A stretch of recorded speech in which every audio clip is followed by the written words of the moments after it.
नमस्कार। साहित्य तक के बुक कैफ़े के एक दिन एक किताब में मैं जयप्रकाश पांडे आपका स्वागत करता हूँ। आज शनिवार है और वादे के मुताबिक मैं अंग्रेजी पुस्तक पर अपनी राय के साथ उपस्थित हूँ। यह पुस्तक का नाम है wild women, seekers,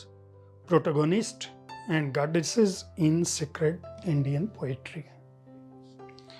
Arundhati Subramaniam द्वारा संपादित ये पुस्तक है। इस पुस्तक में 56 यानी 56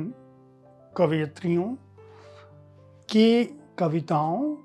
और उन कविताओं पर जो अनुवादक हैं, जो विशेषज्ञ हैं या जिन्होंने संत साहित्य पर स्त्री के स्वर पर काम किया है, उनकी एक लंबी भूमिका है, टिप्पणी है और उनकी अनुदित कविताएं हैं। अरुंधति सुब्रमण्यम साहित्य अकादमी से पुरस्कृत रचनाकार हैं। उनकी कई पुस्तकें जो है बेहद चर्चित रही हैं, जिनमें सद्गुरु की एक जीवनी भी उन्होंने लिखी थी और women who wear only themselves पुस्तक भी काफ़ी सराही गई। दुनिया भर में अपने लेखन को लेकर चर्चित रही हैं, अंतर्राष्ट्रीय स्तर पर जानी जाती हैं और आध्यात्मिकता का जो क्षेत्र है उस पर भी उनका काम काफ़ी गहरा है।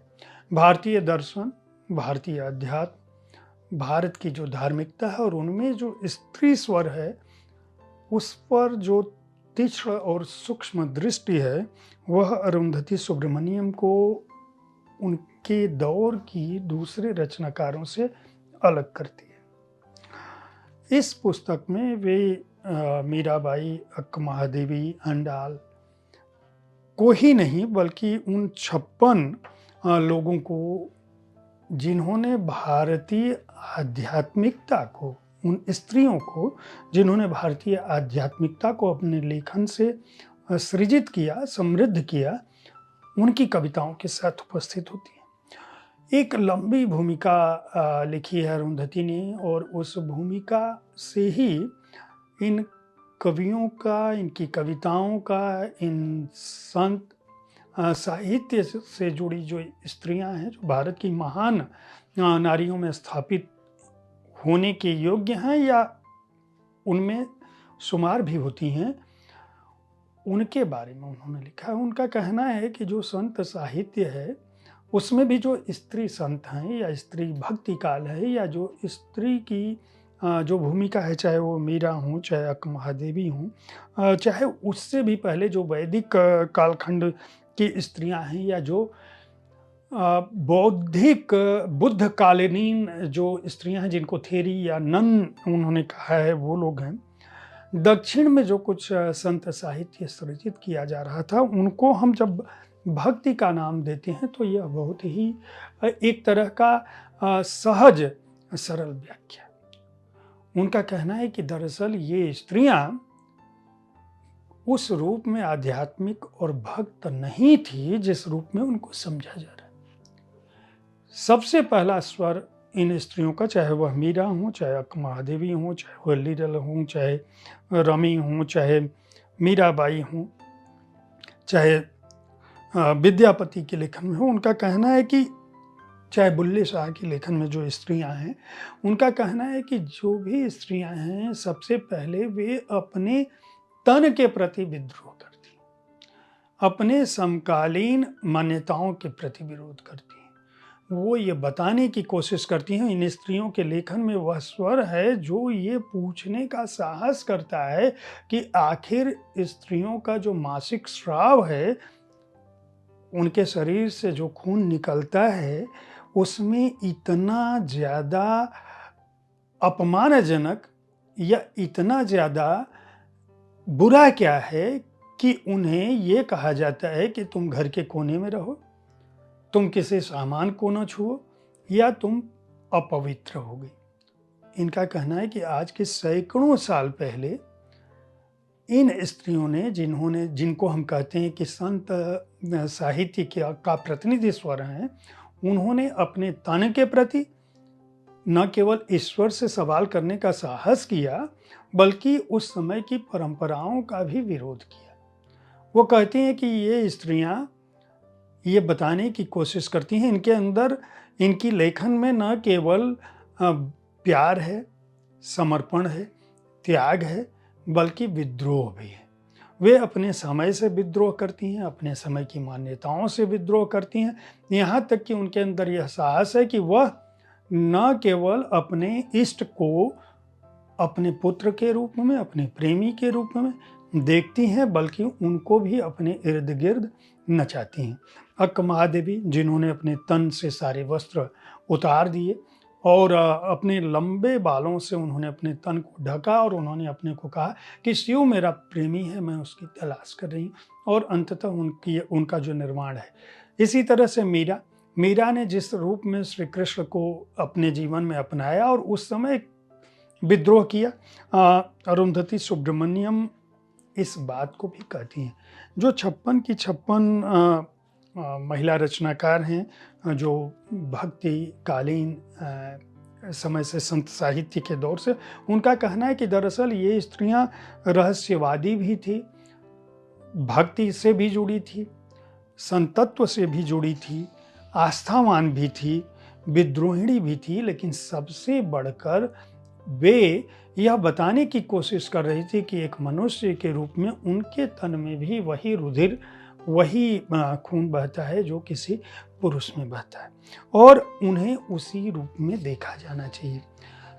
विशेष बात यह है कि न केवल उन रचनाकारों की बात करती हैं इन 3 खंडों में, बल्कि वे उन लेखकों की भी बात करती हैं जिन्होंने अपने लेखन में, चाहे वह गुरु अर्जुन देव जी हों, चाहे नरसिंह मेहता हों, चाहे कबीर हों, चाहे विद्यापति हों, चाहे अमीर खुसरो हों, चाहे जयदेव हों, वहाँ भी जो स्त्रियों का निरूपण है, उन कविताओं को भी लेकर आती हैं। इसके अलावा जो हमारी देवियाँ हैं, जो ईश्वर का अंश या ईश्वर का रूप मानी जाती हैं, या ईश्वरीय रूप में हम जिनके प्रति आस्थावान होते हैं, चाहे वह काली हों, चाहे वह सरस्वती हों, उन सबको लेकर जो कुछ रचा गया है, वे भी अनुवाद के तौर पर, संकलन के तौर पर इस पुस्तक में उपस्थित है। इस पुस्तक की एक विशेष बात जो मैं बता चुका हूँ कि न केवल उन पर आधारित कविताएं हैं, बल्कि उन कविताओं पर एक लंबी व्याख्या है जो इस पुस्तक को विशेष बनाती है। अक्क महादेवी से वो शुरू करती हैं उनके एक वक्तव्य से, और वे इस बात पर समाप्त करती हैं कि काली जो है, उन्होंने उनका जो, उनके प्रति, उनके बारे में जो कुछ लिखा गया है, वह कितना अलग करता है हमारे साहित्य को। एक और बात है, अरुंधति का कहना है कि इस पुस्तक को कई बार, कई सालों तक वो इसके पीछे पड़ी रही, और इसे लिखना, न केवल इसे संकलित करना, कई बार उनके सामने यह संकट आया कि किन चीज़ों को पकड़ें, किन चीज़ों को छोड़ें। कई रचनाकारों ने जब अपने उनको मेल भेजे, एक बार उनके मन में आया कि इस चीज़ को हटा दिया जाए, लेकिन उनका कहना है कि वो आध्यात्मिकता ही थी, और स्त्रियों के प्रति, स्त्रियों के उस दौर के प्रति उनके मन में जो एक आकर्षण था, उसने इस पुस्तक को सफल बनाया। उनका कहना है कि हम जब, पता नहीं क्या है कि जब हम डिवाइनिटी यानी जब देवत्व की बात करते हैं, जब पवित्रता की बात करते हैं, तो हम एक आदर्श की स्थापना करते हैं, और हम यह भूल जाते हैं कि दरअसल हम जब पवित्रता और देवत्व की बात करते हैं, तो जो तन है, वह तन दरअसल अपने को परिष्कार करके ही उस स्तर को छूता है। अगर मनुष्यता को हटा दें तो न तो देवत्व बचेगा, न तो पवित्रता बचेगी। स्त्री रचनाकारों को भी आपको उसी रूप में देखना चाहिए। उन्होंने कई उदाहरण दिया है, और उन्होंने कहा है कि इन स्त्रियों ने प्रेम को जाति से, वर्ग से, वर्ण से, हर स्तर पर न केवल पार किया, बल्कि वह सब कुछ लिखा जो उस दौर में सोचा भी नहीं जा सकता था। यह पुस्तक इसी रूप में एक महत्वपूर्ण कृति है कि न केवल अपने क्षेत्र के जाने माने भक्ति कालीन साहित्यकारों, कवियों को, स्त्री कवियों को उनकी रचनाओं के साथ उपस्थित करती है, बल्कि इनका अनुवाद अपने क्षेत्र के जाने माने लोगों ने, प्रोफेसरों ने, जो धर्मगुरु हैं उन्होंने, जो आध्यात्मिक लोग हैं उन्होंने, चिंतकों और विचारकों ने किया है अपने अपने ढंग से। इन सब में एक रूपता हो सके, इनकी बात एक दूसरे को खंडित न कर सके, उसके लिए उन्होंने, अरुंधति सुब्रमण्यम ने बहुत मेहनत की और कई वर्षों के श्रम के बाद वाइल्ड वुमेन आपके सामने उपस्थित है। इनमें कौन सी रचनाकार हैं,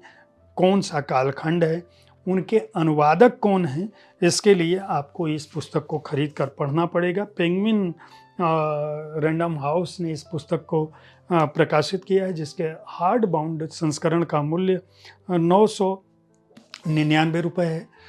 56 कवियों की रचनाएं हैं ही, पृष्ठ संख्या है 386। अरुंधति सुब्रमण्यम को इस बात के लिए साधुवाद और बधाई दी जानी चाहिए कि उन्होंने स्त्री संत साहित्य की समस्त रचनाओं को लगभग एक साथ एक स्थान पर प्रस्तुत करने की कोशिश की। मैं उम्मीद करता हूं कि प्रकाशक और लेखक इस पुस्तक को हिंदी में भी लेकर आएंगे, ताकि और अन्य भारतीय भाषाओं में भी लेकर आएंगे, ताकि जो भारत का विशाल भारतीय साहित्य है वह इस महत्वपूर्ण कृति से रूबरू हो सके और अपने संत साहित्य में जो स्त्री स्वर है, भक्तिकालीन जो स्त्री स्वर है, हमारी आध्यात्मिकता में जो स्त्री स्वर है और स्त्री की मुक्ति का जो स्वर है, जो हजारों हजार साल से भारतीय भूमि पर व्याप्त रहा है, उसके बारे में आम लोग भी जान सकें। उम्मीद है साहित्य तक का यह एपिसोड आपको पसंद आया होगा। हर शनिवार को मैं इस कार्यक्रम में अंग्रेजी पुस्तक पर अपनी राय रखता हूं। इसका प्रयास यह होता है इस कार्यक्रम का कि जो लोग अंग्रेजी समझ पाते हैं वे भी अंग्रेजी की पुस्तकें खरीद कर पढ़ सकें, और हिंदी के पाठक भी यह जान सकें कि अंग्रेजी में कौन सी पुस्तकें प्रकाशित हो रही हैं। धन्यवाद।